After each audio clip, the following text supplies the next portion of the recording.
it's a delicate game of cat and mouse with pitches and follow-ups and things like that. Supervisors are inundated with pitches and they're inundated with music. I mean, hundreds of emails a day. So, what happens if somebody likes a song you pitch? All right, so it's a delicate game of cat and mouse with pitches and follow-ups and things like that. Supervisors are inundated with pitches and they're inundated with music. I mean, hundreds of emails a day. So typically the process goes, you pitch for the opportunity. Usually once they've listened, if they like it, they'll respond. And even if the response may be, hey, I really like this, and that may be where it stops. Or it may be, hey, I really like this. Does this work in the budget parameters I sent forth? Let's talk about this. But the one thing that's most important, I think, and it's the thing that's hardest for us as artists, is to know how to wait. And to know that even though feedback came back to you positively, you have to wait. And you can't pester. If you pester, you'll become annoying. If you become annoying, they won't answer your emails. If they don't answer your emails, you'll never be able to pitch them another thing. And so, they're very diligent about the legalities of the use of music. And I may be a little too calm about it, but once I send music, I don't ask. So you don't wait 3 weeks and follow up? No. Hey, PJ, did you like the music I sent you a week ago? Never. I'm not going to waste an email interaction with one of these music supervisors on, hey, did you like what I sent you last? If they liked it, they'll let you know. And it's awkward when they didn't like it. What are they going to say to you? Yeah, man, nice song. Didn't work for what? If it had worked, they'd have sent you a request for a quote. And then you've wasted their time. And the worst thing in the world you can do is waste time. Yep. So this is what I say: send your music, step back. If you hear back from them, be gracious, thank them. Don't say another thing. If they want to use it, they will send you a request for a quote, which will be, hey, so we love the song. As I said before, we'd like to use it in this program. Here are the parameters of the use. Would you give me a quote? Or here are the parameters of the use, and I have $2,500 to give you for this. In a lot of cases, they'll set the fees. If you are a singer-songwriter with no publishing representation, you don't have a lot of grounds to be bucking fees. One of the nice things about co-writing with people who are published is they have people like me who can be a bulldog on their behalf. And in almost every case, I would say defer to the bigger company. If you don't have a company but you co-wrote with somebody who's published by Sony ATV, let Sony ATV negotiate it. Because they're more adept at it than you are. They're gonna get you more money at the end of the day, and you preserve your relationship because all quotes are based on 100% ownership. So if they say, hey, who'd you co-write with? You say Sony ATV. You should reach out to them for clearance. They go to Sony ATV and they say, we've got $2,500 for this, and Sony ATV says, no, you don't. You got $4,500 for it. Then it becomes a dance between them and Sony ATV, or I'm not going to keep saying it, or them and major publisher. Mm-hmm. Major publisher can spend their relationship capital to try to get the money up. Meanwhile, you sit back and you go, oh, I'll just do whatever we got to do. They're just jerks. I'm sorry they're being so mean to you. I'll do whatever we got to do to make it happen. We'll come in with MFN with everybody else. We'll do the best we can. And that way, at the end of the day, you're the hero. You're the good person, and you didn't fight. You didn't fight them on a quote. The negotiation is usually pretty quick, and it's usually pretty simple. It's dollar figures, and then it's usually some language. One thing that we talked about this, I think the first week, with most favored nations. I saw an exchange today that I was copied on that came back, and it said, hey, can you drop the MFN for similar songs?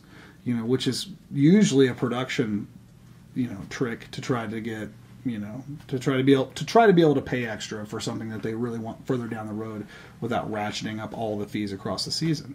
You know, that's one of those that comes in quite a bit. So just understand on the negotiation side, let whoever is smartest in the room or whoever has the biggest, you know, war chest behind them do the negotiating.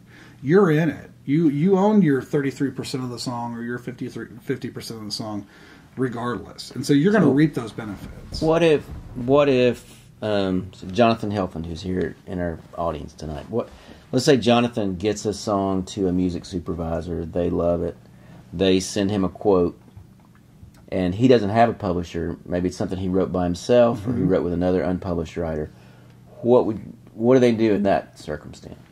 In most cases, I would try to defer to them to give you a price, because you've got no base of reference. You don't know what their budget is. You really don't know where they're coming from. And in like 99% of the cases, the music supervisors I know are music people. They all love music. They want to pay for music. They actually want to spend every dollar of their budget, because if they don't spend the budget this season, it gets cut next season. And so they're not going to come in and lowball you. You know, there are some people I've heard of that have done this in the past, but by and large now, everybody I talk to is all about, you know, let's make it fair. Let's give the creators as much money as we can. And so if they come in with a quote and it's not offensive, I mean, if they want all world rights to your song in every media in perpetuity and they offer you $150, you know, tell them to take a leap. But if they come in with an amount of money that to you seems reasonable, I wouldn't question it. I'd do the deal. I mean, at that point, would you consult an entertainment lawyer? Would you try to meet with a publisher or someone who, you know, and offer a percentage of your publishing on that thing to help you negotiate? Or the sound advice in every case, if you don't have someone who is an expert representing you, would be to consult an attorney. I'm never going to tell somebody not to consult an attorney. I was hoping that was your answer. I think it's really important that we protect ourselves, yeah.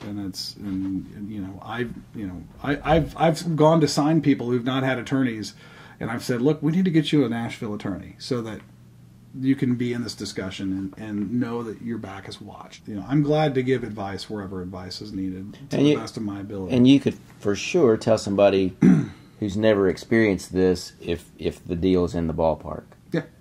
And then you would say, go talk to a lawyer to make sure. Yeah. Something like that. Yeah. I mean, in every case, you know, unless I'm in a legally binding situation where I'm actually representing someone, I'm not going to give them real hard advice. But, you know, hey, they offered me $250 for this song to be used for the rest of, you know, time, eternity, exclusively. You know, I'm going to tell you, no, that's a really horrible deal. Like, you need to ask for more. And I'll tell a story where I did something stupid in this regard. So we had been approached by, I had a big hit in Asia. We had been approached by an Asian company that wanted to use one of this song that had been a big song. And things were ongoing, sort of, but I believe you had said they needed to pay more, they wanted to pay less. And so I get a message from the guy on Facebook on the weekend that said, hey, we have to know today, and I can't get a hold of Randall. You know, I need you to give me approval on this. I couldn't get a hold of you. So I talked to John Ozier at our company. He was like, I don't know, I guess go ahead. And so I gave the guy permission. Randall comes in on Monday, goes, no, we were just about there to get more. And so, you know, it can be, they can tell you all kinds of things. You can be excited. They want to use my song. But you need to check with people that know what they're talking about. Yeah, and just be careful. I mean, in general, if it seems too good to be true, it's too good to be true. If it really, there are some real succinct numbers within sync. Get it? That an unknown band, you know, an unknown musical entity, you know, for a TV show, you know, $1,500, $2,000 is, you know, that's in the ballpark. You know, it's not low, it's not high. a couple $100 is way too low, unless it's a student film. So there are some things that you can know pricing wise, and also ask your friends. I mean, ask people on the forum. I guarantee you there's people on the SongTown forums that have syncs. Yeah. I mean, you have a brain trust around you that's as valuable. I'm not going to say as valuable as a publishing deal. That is very valuable though, and so lean on these guys. Clay and Marty. You guys know what your music's worth. But granted, something that was cut by a major label artist that is very popular in the radio is going to carry more weight. But in almost every case, I say you got to request a quote, wait for the request for quote, and then figure out who the other entities are that are a party to this, and figure out who's got the biggest war chest, and let them go in with the quote. Well, this is important. Someone asked, because you had mentioned it, and they wanted to know what most favored nation was, and that's kind of a term that's used a fair amount. Yeah, most favored nation, and I think I explained this in week 1. Most favored nations is a very, very, you see it a lot in licensing contracts, and what it means is everybody gets the same fee. And so all the writers and publishers own the song. Yeah. So for the song, it'll be the same fee. Now, if you own 5% of this track and your buddy owns 50% of his track, then you're not going to get the same amount of money.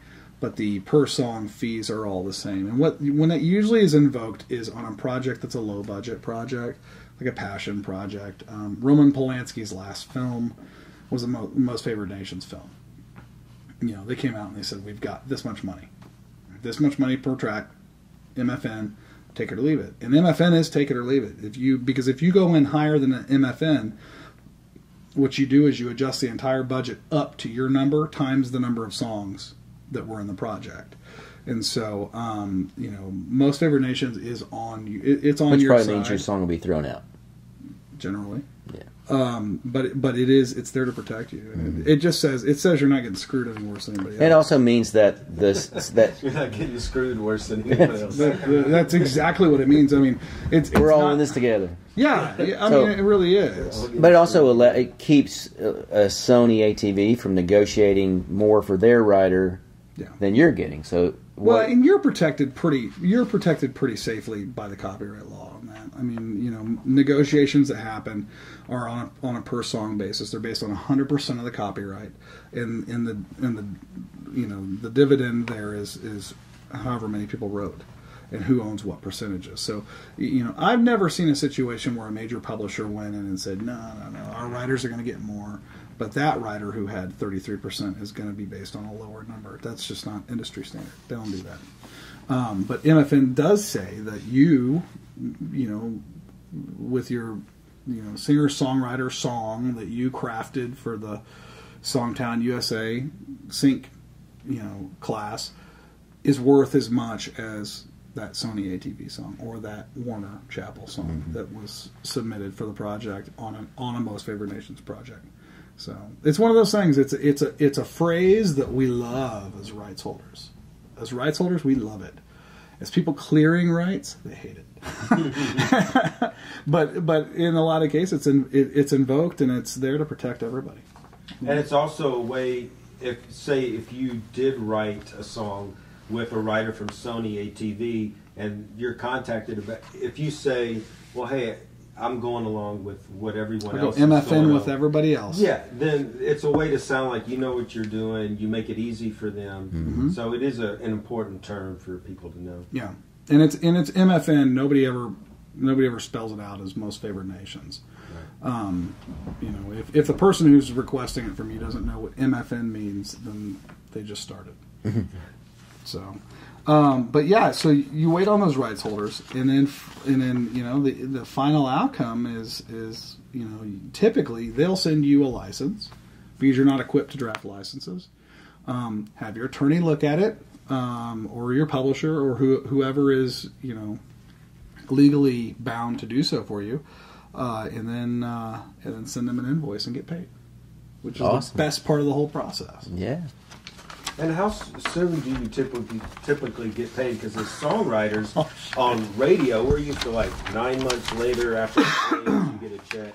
Like, what's the sync world like? It's slow. Okay. It's not 9 months slow, but there's cases where we don't even, legally speaking, everything should be cleared ahead of time, right? But there's cases where production doesn't even know if it's going to be used until it's used, and so that happens sometimes. And so you do the best you can to try to be reasonable, But again, if you call and pester, it becomes an issue. That's an important point. I want to reiterate that piece because people are all the time asking that question of, I sent some music to a publisher and they haven't called me back.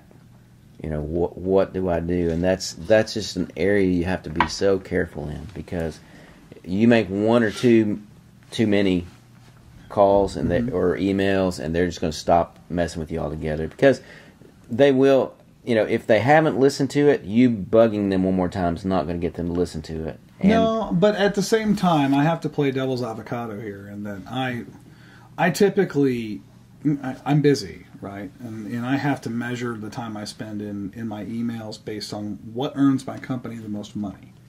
So pitch requests are going to get priority over almost everything. And so, there's been writers that, have sent me music that I've met at Durango or something else. And, I really, with the best of intentions, said, send me a SoundCloud link. I want to hear what you're doing. And I won't get to it. In 3 weeks later, I'll get an email just, hey, how are you? Just wanted to follow up, see if you had any comments on my music. And in all honesty, I don't mind it. Now, 2 days later, we're going to have issues.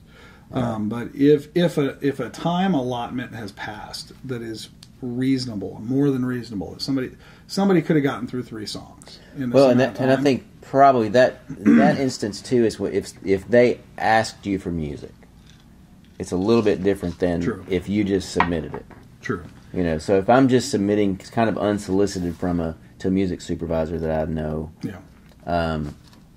I probably just need to leave it there. If they like it, they'll call me. If not, I move on. But if someone says, hey, send me this song, and I send it and I don't hear anything back, maybe in 3 weeks or so, I could say, hey, did you get that? Did you check it out? What'd you think? Yeah, and that's the case. I mean, and I, if anything, I'm probably guilty of not following up as much as I maybe could.